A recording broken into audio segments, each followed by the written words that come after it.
6 పిల్లలు ఉన్న ప్లేస్‌లో ఒక రూమ్ ఉండేదండి. వాళ్ళు లాకేసేసారు రూమ్‌కి. అవి వర్షం పడితే ఇబ్బంది. లేకపోతే ఏం లేదు. నీడ అంతా ఉంటది గదా! చెట్లు అన్నీ ఉన్న ప్లేస్‌లో ఇక్కడ గోడలతోనే ఒకటుండే. ఇంతకుముందు గూడా చాలా పిల్లలు పెట్టినప్పుడు ఆ పాత ఫ్లెక్సీలన్నీ తీసుకొచ్చి వర్షం పడకుండా షెల్టర్‌లాగా పెట్టేవాళ్ళం. అది ఇప్పుడు మళ్ళా రూమ్ లేదు కాబట్టి వర్షాలు బాగా పడుతున్నాయి. తీసుకొచ్చి ఆ పాత ఫ్లెక్సీలన్నీ ఏసి షెల్టర్‌లాగా చేశాం.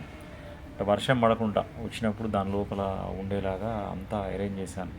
ఎక్కడ ఏదుంటే అవి ఉన్న ప్లేస్‌లోనే ఏదో ఒకటి మనం చేయగలిగిన హెల్ప్ చేస్తుంటా అండి. తీసుకొచ్చి ఇప్పుడు అన్ని పిల్లల్ని తీసుకొచ్చి మనం ఎక్కడో పెట్టలేం. మనుషులున్న ప్లేస్‌లో గానీ, తీసుకొచ్చినా గానీ. ఒక పప్పీని తీసుకొచ్చి మనం ఇంట్లో పెట్టుకుంటే ఒక 10 ఇయర్స్ లైఫ్ ఇచ్చేటట్టు అయితేనే పెట్టుకోవాలండి. ఆల్రెడీ మాకు ఇంట్లో ఉన్నాయి. ఉన్న ప్లేస్‌లో అవి ఫ్రీడమ్‌గా తిరిగేలాగానే ఉండాలి. తీసుకొచ్చి మధ్యలో చూడలేక, చేయలేక అలా చేయొద్దని. అవి అక్కడ హ్యాపీగా ఉంటున్నాయి. ఏం ప్రాబ్లమ్ లేదు. వర్షం పడకుండా చేయగలిగాను అక్కడ. ఇప్పుడు అక్కడ వాటికి ప్రాబ్లమ్ లేదు. వీడియోస్ అన్నీ చేస్తూనే ఉన్నాండి. యూట్యూబ్ రూల్స్ అన్నీ కొత్త కొత్త రూల్స్ వచ్చినాయి. పాతయేవో మ్యూజిక్ యాడ్ చేశామని, ఇంకేదో మైక్‌తో వాయిస్ చేశామని అవన్నీ హోల్డ్‌లో పెట్టారు. వీడియోస్ చాలా ట్రై చేస్తున్నా కానీ అప్లోడ్ కావట్లేదు. చాలా ట్రై చేస్తే ఏదో ఒకటి అప్లోడ్ అయితాంది. చాలా ఛానల్స్ పోతున్నాయంట తెలీదు నాకు.